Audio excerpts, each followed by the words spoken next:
देखा सपोली, आज सब कितने खुश हैं। इतना तो ये नाग पंचमी के दिन भी खुश नहीं होते हैं। और इनकी खुशी का कारण है इच्छा का अभियान। जी। इंसान बदल रहे हैं। हालांकि शुरू में मुझे इच्छा और उसके अभियान पर इतना भरोसा नहीं था, पर आज मुझे गर्व है उस निर्णय पर। क्यों, सही फैसला लिया था ना हमने? जी पिताजी।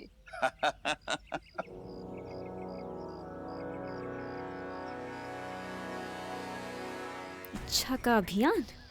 आप खुद आकर मुझसे कहोगे कि मेरी जिंदगी का सबसे गलत फैसला था ये। जब वो मीनाक्षी टीचर इच्छा की सच्चाई सबको बता देगी।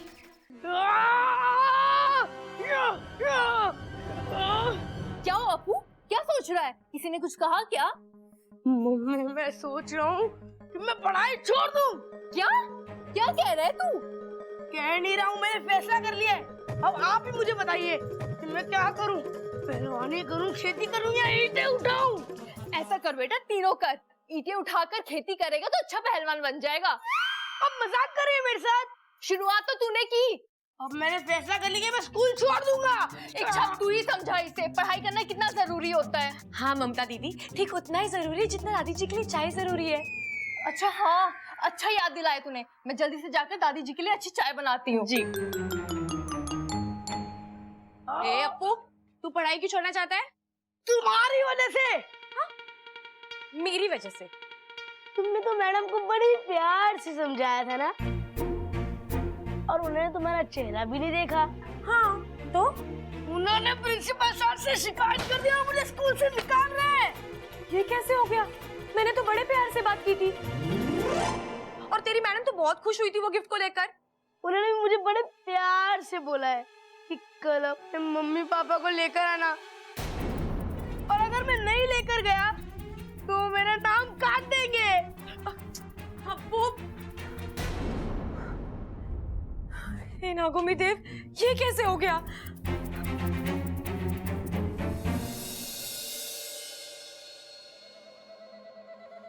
मन तो कर रहा है कि तेरी जान ले लूं, पर तुझे अभी मारूंगी नहीं, क्योंकि मेरा बदला कैसे पूरा होगा। तेरे पूरे खानदान को खत्म करने के बाद मैं तुझे मार दूंगी। वैसे तेरा शुक्रिया अदा करना तो मैं भूल ही गई। आज तेरी वजह से मुझे तेरा घर पता चल गया, रोहतक। वहीं गया था ना तू आज?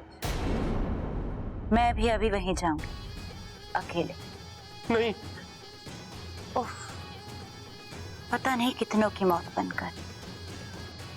वाकई में तूने मेरा काम बहुत आसान कर दिया।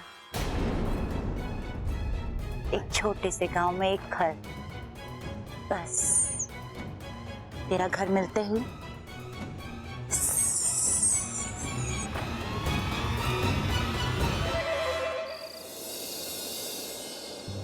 अगर प्रबल भैया और ममता दीदी अप्पू के स्कूल गए तो समस्या हो जाएगी। मेरा अभियान भी हाथ से जाएगा और अप्पू का भविष्य खराब हो जाएगा। हे नागोमी देव, मेरी मदद करो, कोई तो रास्ता निकालो।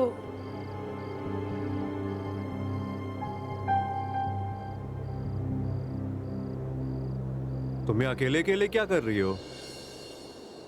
जी कुछ नहीं, खुली हवा, खुला आसमान और उसमें चांद, बस यही सब। वैसे अच्छा, मुझे एक बात बताओ,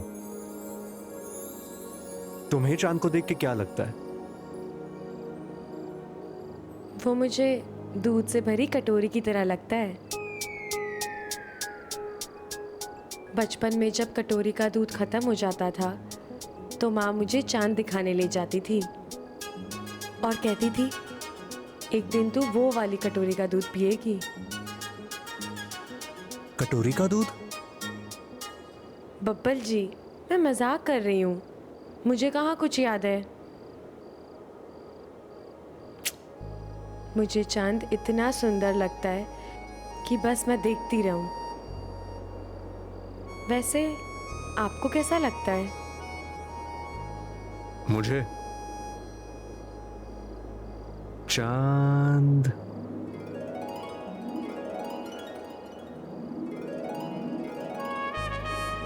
दिलों की धड़कन, सांसों को तड़पन,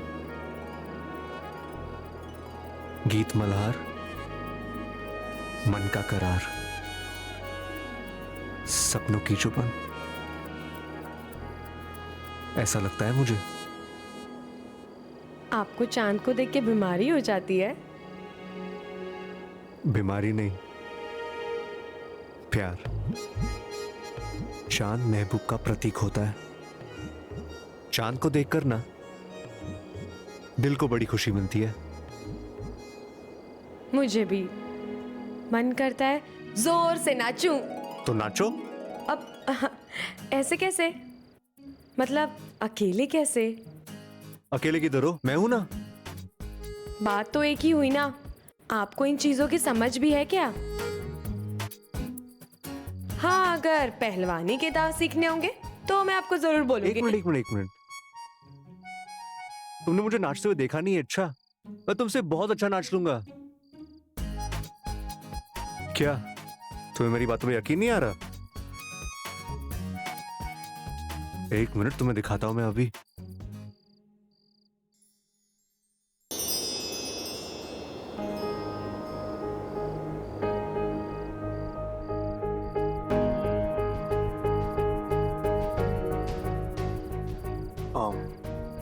रात बहुत हो गई है, हमें सोना चाहिए।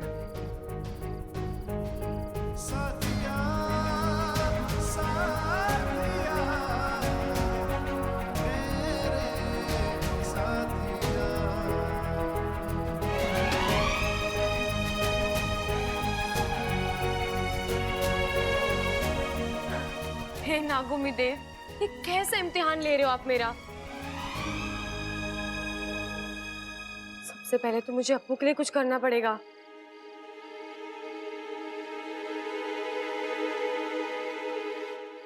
हाँ, ये सही रहेगा।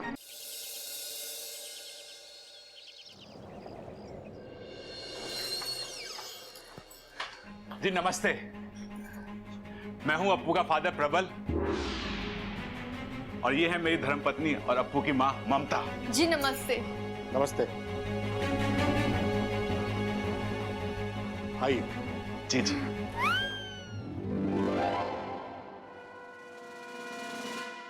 अरे ममता, मेरी चाय ला। अरे भाई क्या कर रहे हो? दिन में सो रहे हो? अरे रात भर एक मच्छर ने सोने ना दिया। ओह अच्छा, तो बदला लेना चाहिए था ना। अरे बदला तो ले लिया, उसने मेरी नींद हराम करी और मैंने उसे ना सोने दिया। पूरी रात चप्पल लेकर उसके पीछे भागा। बहुत अच्छी बात है। दादी सुनो, आज के बाद दादी आप मुझे रोकोगे नहीं। मैं भैंस का दूध 2 लीटर ज्यादा पीऊंगा। क्यों? क्योंकि दादी मैंने कहीं पढ़ा है कि भैंस का दूध पीने से ना दिमाग तेज हो गया। अरे बावले, ऐसा होता तो भैंस के सारे बच्चे इंजीनियर बन जाते। आपको मालूम है, पूरी क्लास में ये बच्चों को कहता रहता है कि नाग अच्छे होते हैं, उनसे दोस्ती करनी चाहिए। अब जरा सोचिए, कोई बच्चा सच में सांप को हाथ लगा ले और सांप ने उसे काट दिया तो? अरे घबराने की बात नहीं है। अजी घबराने की बात तो है। कल ही अप्पू ने सबके सामने एक्सेप्ट किया कि वो अपने घर में एक इच्छाधारी सांप के साथ रह रहा है। अरे आप भी कहां बच्चे की बात में आ गए। वो क्या है ना कि घर में मजे में मैं इन्हें कातिल नागिन कह के बुलाता हूं, क्योंकि ये नागिन डांस बहुत अच्छा करती है ना। अजी वो सब तो ठीक है, पर उसका क्या? जो मीनाक्षी जी के घर गई थी वो तो हंसती खेलती चलती फिरती इच्छाधारी नागिन है। वो कौन थी? इच्छा, हम तो फंस गए, अब क्या करें? तू चिंता मत कर वाकू, मैं कुछ सोचती हूँ।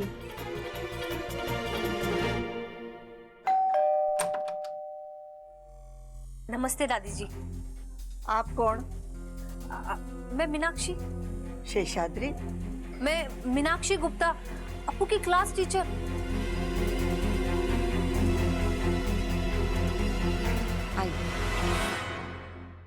अरे ये तो बच्चा है, बच्चे तो कुछ भी बोल देते हैं। आगे से ऐसा मत बोलना अप्पू, ठीक है? ठीक है मम्मी, नहीं बोलूंगा। चलो जी, बात खत्म। अजीब बात कैसे खत्म? चलिए मान लिए कि ये बच्चा है, ये कुछ भी बोल देगा, पर ये तो हमारी टीचर, ये क्यों झूठ बोलेंगे भला? इन्होंने खुद अपनी आंखों से उस नागिन को देखा है। जी हाँ, अपनी इन्हीं आंखों से देखा था।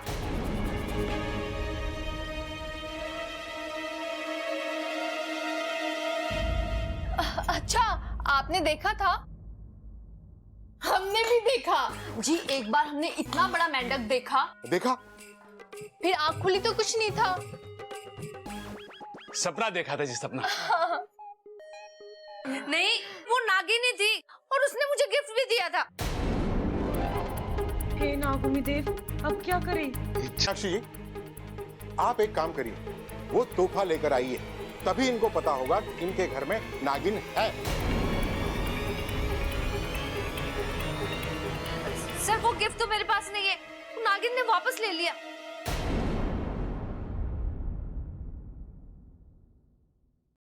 हाँ जी, दिया होगा तभी तो लिया होगा ना। अगर कोई किसी को गिफ्ट देता है, वापस थोड़ी ना लेता है जी। आज तक हमने तो ऐसा किसी को नहीं करते देखा। शायद इन्हें सपना आया होगा। हाँ जी, सपना ही होगा। ऐसे कैसे कोई सांप अपना दिया हुआ उपहार वापस लेके चला जाएगा? शायद मैंने सपना ही देखा होगा। मैंने पहले भी बोला था, बात खत्म। जी नमस्ते, चलते हैं अभी। नमस्ते। हाँ चलो।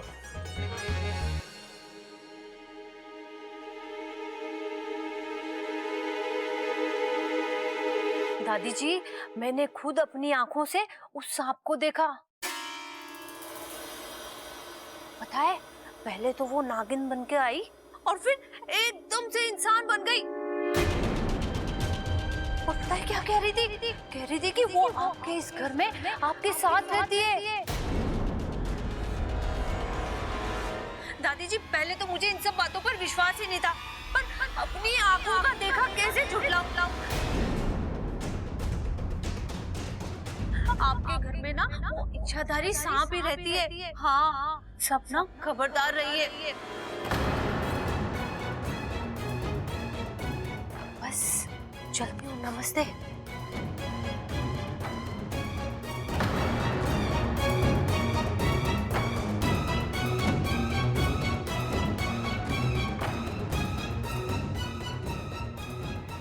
चल चिरमिरी, तेरा काम तो खत्म हो गया। अब इच्छा का अभियान खत्म ही समझो।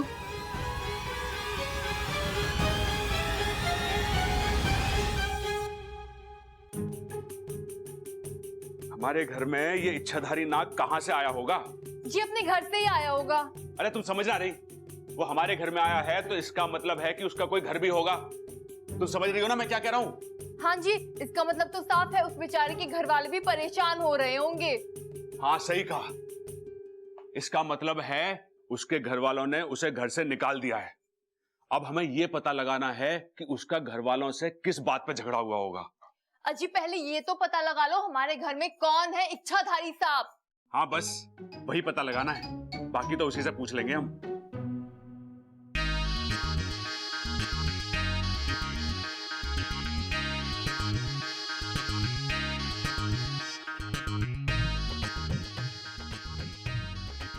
हाय, कितनी प्यारी बीन बजा रहे हैं सबल भैया, बस इन्हें नजर ना लगे। जो बज क्यों ना रही?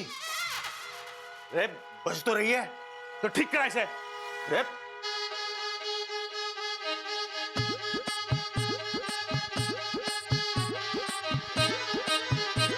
हाँ अब बजी। सबल भैया लेकिन आप इस बीन से क्या कर रहे हो?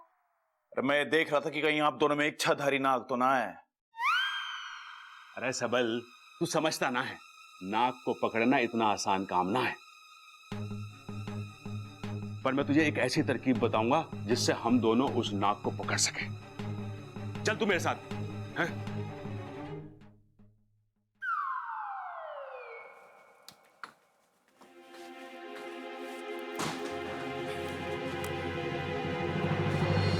रुक जाओ।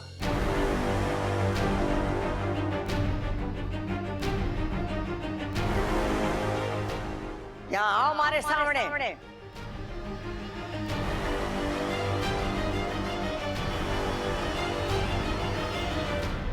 अपू, आजकल क्या चल रहा है स्कूल में? कुछ नहीं दादी, वो अब स्कूल में गेम्स की प्रैक्टिस चलती है तो इसलिए। अच्छा, इसलिए तूने सोचा कि खेल खेल में घर वालों की आंखों में धूल झोंक दूं, है ना? इतनी शिकायतें आ रही है थारी और तूने हमसे छुपाया? ये साहब कब से तेरे सगे हो गए जो उनकी तारीफ में पूरे स्कूल में ढोल पीट रहा है?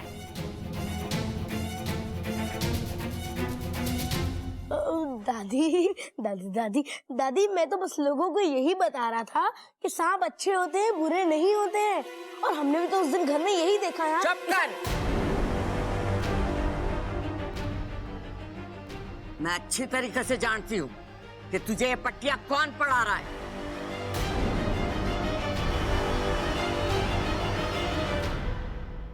दादी जी, इसमें मेरी और अप्पू की कोई गलती नहीं है। गलती? अप्पू के स्कूल से अप्पू के बारे में शिकायत आए, ये बात समझ में आवे, लेकिन अप्पू के स्कूल से थारी शिकायत आ रही है, ये बात समझ में ना आई।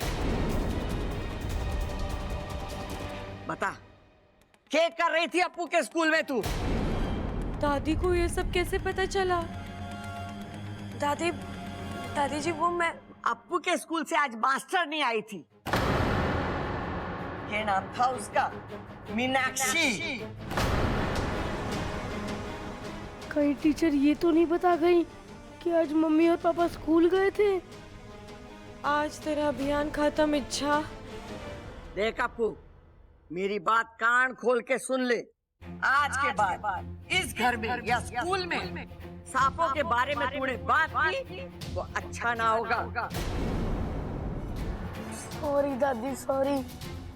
सुन चोरी, आज के बाद तूने सांपों की तारीफ की या किसी से भी सांपों की बात की, तुम्हारे से बुरा कोई ना होगा, समझी? जी दादी।